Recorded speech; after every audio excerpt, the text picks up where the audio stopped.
Olá, amigos. Nós vamos falar hoje a respeito de um pensador norte-americano nascido no Canadá, chamado John Kenneth Galbraith. Então ele era naturalizado norte-americano. Esse John Kenneth Galbraith, ele foi economista e diplomata, além de escritor. Ele escreveu uma obra muito interessante, publicada em 1983, chamada A Era da Incerteza, certo? Eu queria falar um pouco a respeito do John Kenneth Galbraith, porque ele era discípulo, ele era fã, né, do John Maynard Keynes, autor da chamada teoria keynesiana, né, na economia.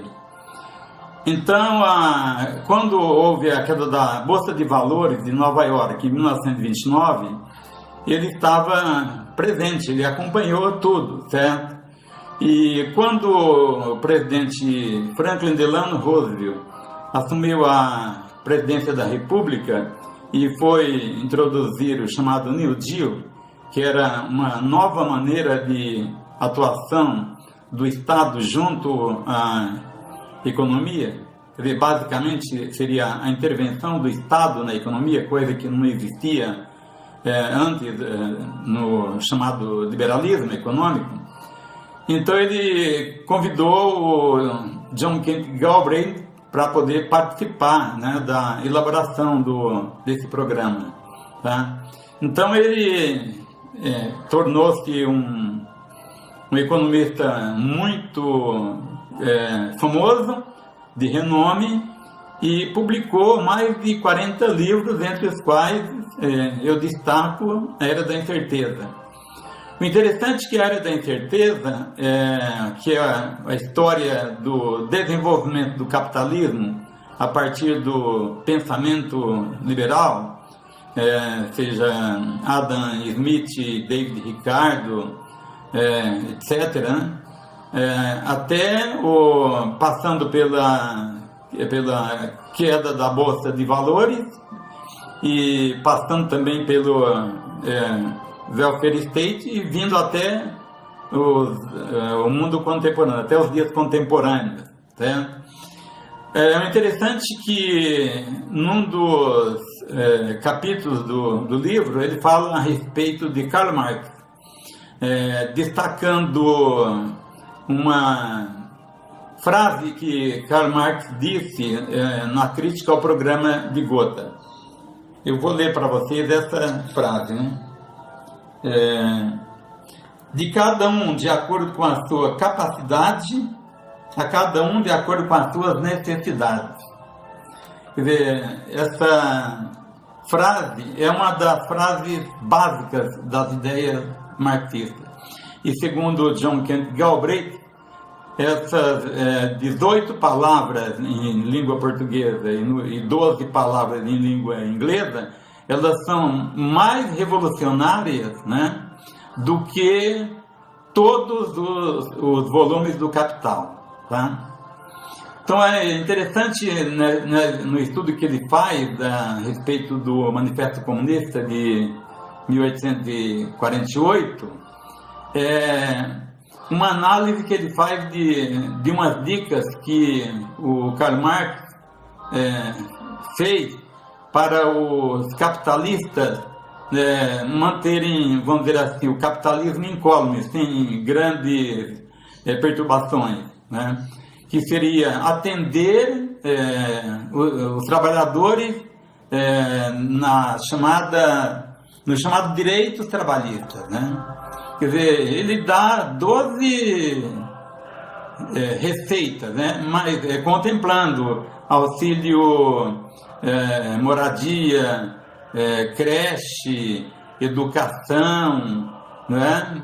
E vai indo, e chega até a ponto de falar a extinção da propriedade privada, divisão dos lucros obtidos com a mais-valia, vai por isso aí. São 12 receitas que os capitalistas europeus, sobretudo os capitalistas mais espertos, para evitar, sobretudo, greve, né, ou movimentos de oposição da classe trabalhadora, eles contemplaram as 10 receitas das 12 que o Marx dá, exceto, obviamente, o fim da propriedade privada e a distribuição do resultado da mais-valia, né? Que esses elementos são elementos básicos dentro do modo de produção capitalista, né? Os trabalhadores ingleses e europeus em geral, eles conseguiram seus direitos trabalhistas através de movimentos, né? Então, o direito trabalhista dos ingleses foram através do movimento cartista nos anos 1840, né? Portanto, na mesma época, no mesmo período histórico em que se escreve o Manifesto Comunista, por Karl Marx e Engels, né? No caso brasileiro, somente um século depois, por volta de 1943, com a criação da CLT, a Consolidação das Leis do Trabalho, que é inspirada na Carta de Lavoro, né, que era a Carta do Trabalho da Itália fascista, na época governada por Mussolini, que já estava sendo atormentado, né? Então, os direitos trabalhistas no Brasil, eles surgem justamente no período em que o Partido Comunista começava a crescer. Então, o Getúlio e seus comandados, seus pensadores, suas eminências pardas, eles acharam que era importante não só dar os direitos trabalhistas para evitar que os trabalhadores ingressassem no Partido Comunista, como também criar um partido que representasse os trabalhadores. Foi onde que foi criado o chamado Partido Trabalhista Brasileiro, né? E é interessante, né, que ontem à noite todos os membros do Partido Trabalhista Brasileiro, eles votaram pela terceirização. Portanto, votaram contra os trabalhadores, votaram contra a gênese do Partido Trabalhista Brasileiro, certo? Então,